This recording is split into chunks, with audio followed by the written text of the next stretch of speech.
Brillanti Dance, kull nhar ta' ġimgħa fit-8:30 dejjem fuq One.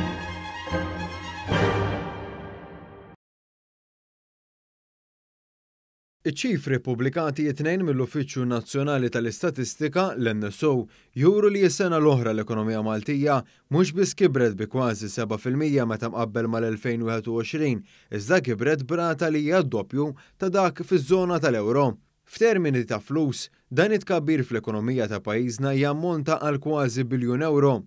Id-deputat dekan tal-Fakultà tal-Ekonomija tal-Università ta' Malta, il-professur Philip von Brokdorf, spjega ma' One News li dawn ir-riżultati seħew minkejja l-isfidi internazzjonali li dominaw tul l-2022, fosthom fil-bidu tagħha il-pandemija u r-restrizzjonijiet li ġabet magħha u aktar tard il-gwerra fl-Ukrajna li għadha tiddomina sal-lum. Is ovvjament illi qegħdin f'sitwazzjoni ta' kriżi internazzjonali u għandek pajjiżi bħal Ġermanja fil-fatt issa daħlu f'reċessjoni, naħseb din iċ-ċifra hija impressjonanti ħafna.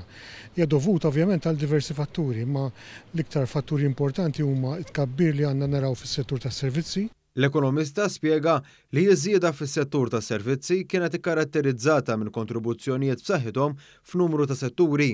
Ewlenin fosthom kienu dawk tal-akkomodazzjoni u tas-servizzi b'rabta mal-ikel li ammontaw għal aktar minn 80% tal-kontribuzzjonijiet. Dak huma ċifri naħseb li jindikaw illi hemm fil-fatt hemm fiduċja fl-ekonomija tagħna u anki ovvjament naraw li l-investiment huwa f'livell b'saħħtu u anki ovvjament il-livell ta' konsum huwa wieħed b'saħħtu wkoll. Il-professur von Brokdorf attribwixxa tkabbir ekonomiku f'Malta għar-reżiljenza tal-ekonomija u l-miżuri li ħal gvern Malti. Hemm ċertu inċentivi anke mill-Malta Enterprise li attiraw ċertu investiment lejn pajjiżna, dak huwa naħseb huwa importanti ħafna, imma wkoll jaraw ċertu stabilità ekonomika u finanzjarja fil-ekonomija tagħna li tgħin ukoll biex tattira investiment.